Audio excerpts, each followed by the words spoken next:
Are you ready to blow your audience away with a great experience? Well, listen up. You've come to the right place. Grab your notepad and sit back. The show is ready to begin. Welcome to the Chris Rissy Podcast, where small business owners and entrepreneurs get first-hand tips and insight on creating ultimate personal experiences. Let's get this show on the road. Thank you for tuning in to the Chris Rissy Podcast today.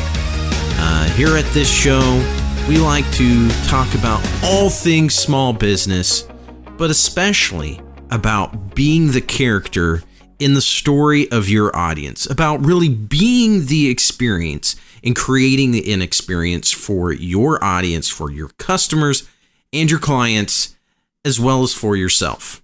You know, we're going to eventually master our businesses, or at least attempt to, and set goals for business mastery. Okay, well, on today's episode of the podcast here, I'm going to talk about content marketing, a little bit more about the production of content. You know, at this website at chrisrissy.com, there's obviously the podcast, but there's also videos. There's the blog. There's lots of different resources available. And, it's not always in the way or in the format that is easily consumed.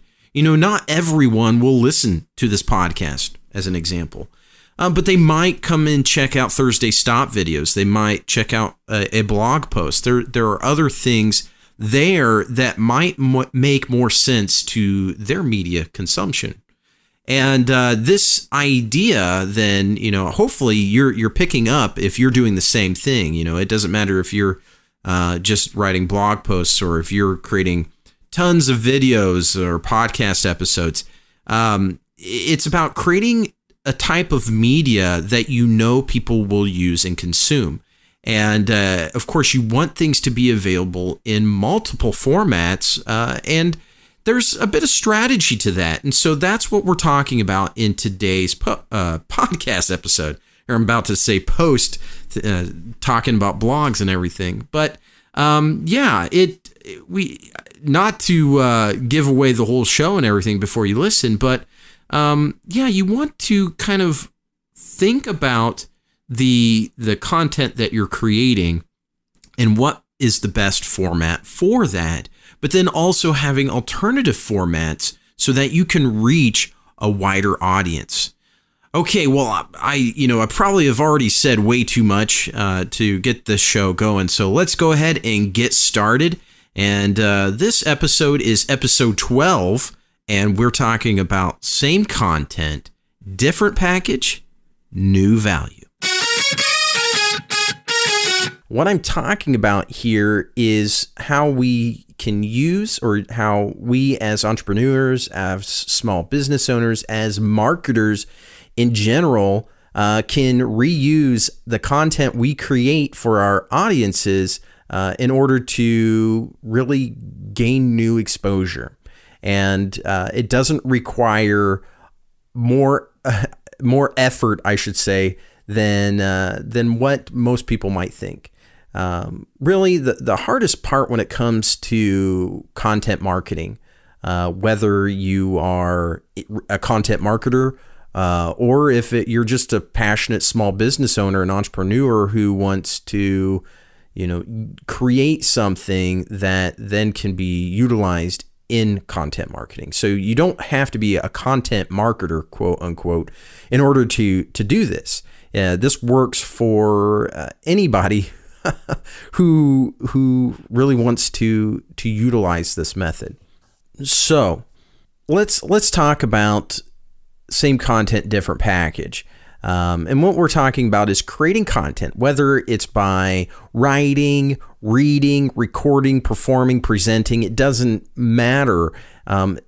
We're talking about using one format and turning it into another format, or using one media type and changing it into another media type. And some are easily translated or transferable They're intertransferable between the different media formats. Some do require extra work and extra effort to convert. But actually, talking about this, because I'm going to go through a long list of different media types. My warning before saying all these is you don't have to use all of them. You can start with one media type and stick with it, and then as you go, you can explore other media types, but using the same content again. All right, so what are these media types or these media formats for content that can be utilized for content marketing? And these are ones that are going to be the most simple to produce. There are ones in addition to this, but I'm going to leave them out because I'm going to talk about them in future episodes. So, all right, you've been waiting long enough. Here's the list. The first one, and is probably the most obvious, is blog posts or website posts. And the term blog, I'm really sick of. And I know my website says blog, and honestly, I want to change that someday. But people are familiar with the blog format, but it's really simple. Chronological order of posts. That is what a blog is. A web log is a chronological order of posts, and it's probably the simplest. Blog posts can be short and sweet. They can be long and very detailed, but it's a format that can be consumed by an audience through reading most often. And another one, much like it, is articles. Whether you are creating articles to be posted on other websites, on your own website, in newspapers, an article is a way to also generate content that can be reused later. Another one that's become more and more popular over the past few years, just due to technology, is videos. Producing videos. It seems like every phone, every device has a camera on it and is capable of recording a video. And it's a good way to capture yourself or capture the value that your audience would like to consume.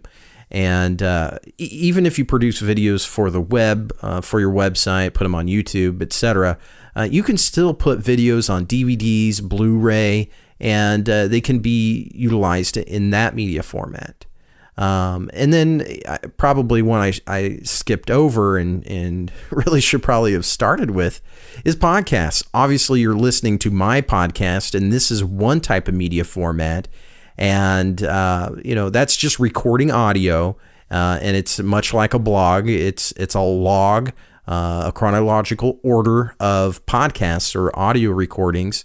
And those same podcasts, you can put them on your website. You can put them out on other sites, indexing sites, directories, etc. But you can also put podcasts and recordings onto CDs.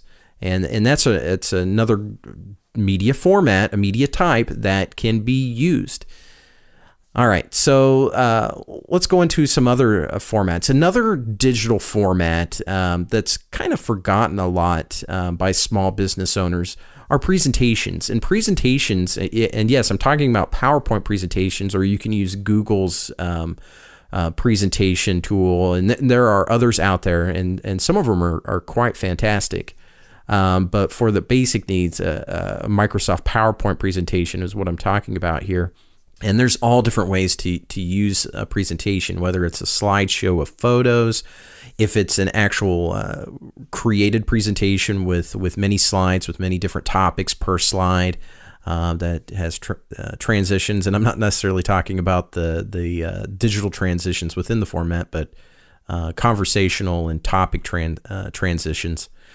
Anyways, a presentation is great because presentations can be done in front of an audience. Presentations can be ran in a physical store up on a screen, and they can be looped. But that presentation that's produced then, again, can be converted, or you can take content and convert it into a presentation.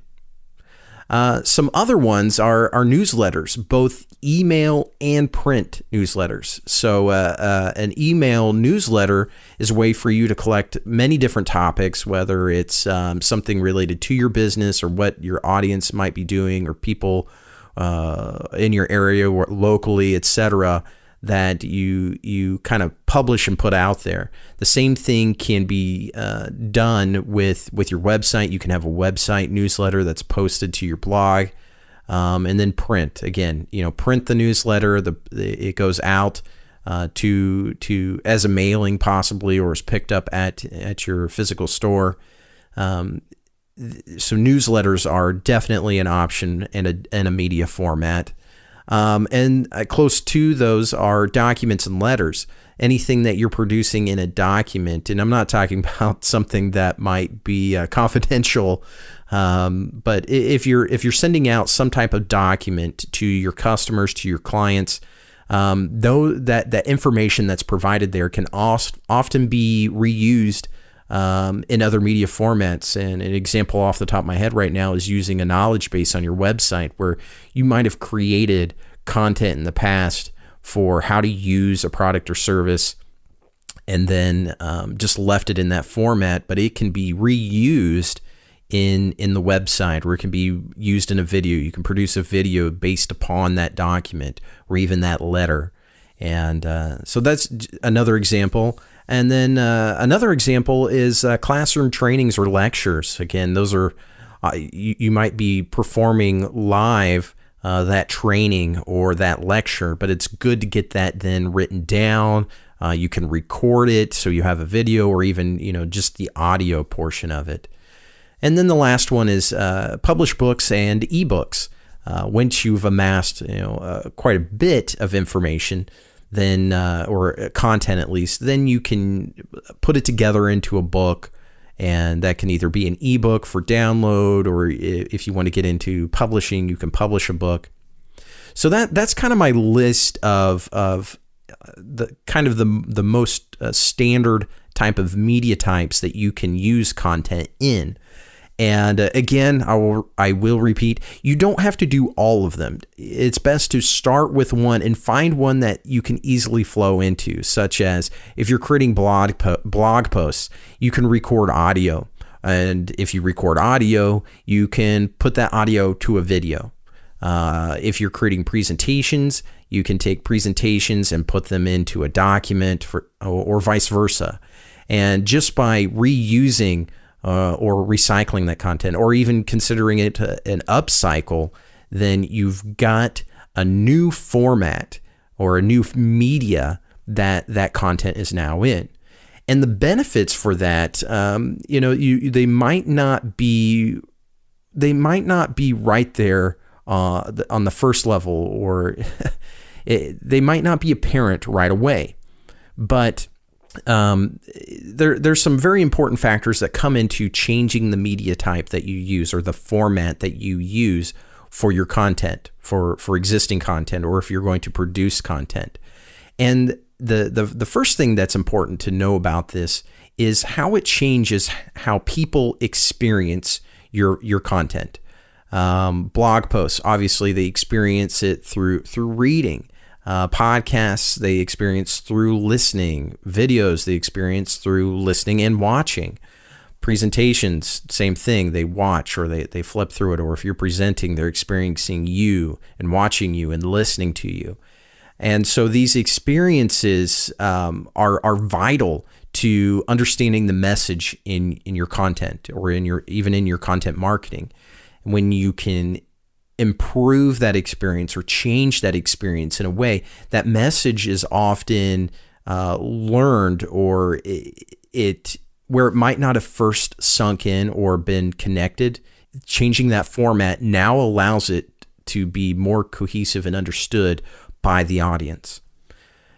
And when that happens, and you've changed the format, and now your audience begins to understand, that value can often be increased, or the perceived value of it. For a great example is a blog post. Blog posts are very simple. Even though they might take a lot of work to produce, it's very easy for somebody to just skim right through it, look it over, and move on. So they don't have to spend a lot of time to either get it or not get it, and you've lost them. On the other hand, videos and podcasts, those aren't easily skimmed. Those people have to spend time in and watch and listen to in order to get that value. And when they have to wait because they don't know when that value is going to present itself, they often will stay around a little bit longer. Now, again, I could get into making sure value and hooking happens early on in a video or podcast, but I don't really want to get into that now. The point being made is that your content can be changed and the value can be understood more readily, or the perceived value for it is higher depending on the media format that it's in.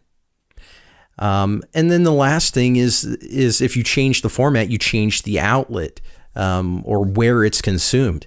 And for blog posts, it's at your website. If it's an article, it might be in the newspaper. It might be at an article website. Videos and podcasts, people might watch it on TV. They might listen to it in their car. They might listen to it while they're in the room, in their office. They might listen to it at bedtime. Presentations, if you've published the presentation online, they're gonna see it right there in front of them. Or if you're doing the presentation right in person, they've got you as an addition to that experience. And same thing with email and print and classrooms and books. When you change that outlet, you often change the audience. So changing the format is a great way to get your content in front of a different audience. It might be the same audience where the value can be increased, the perceived value might be more, but it also will get you exposed or get your message exposed to more people. Or more people who may have a targeted interest in your message. And, to kind of go back through this, not all content works better in a different format. If you've got a great format, you don't necessarily need to change it into a different media format or a different media type. Like trainings, for example, if you're doing live trainings, sometimes there are components to that training that don't work in video, and they don't work in audio, and they don't work in text. And you literally have to be there and experience it. So it's you don't necessarily have to downgrade the experience. I'm not recommending that, but I am recommending upgrading and improving the experience for your end user by changing your media type.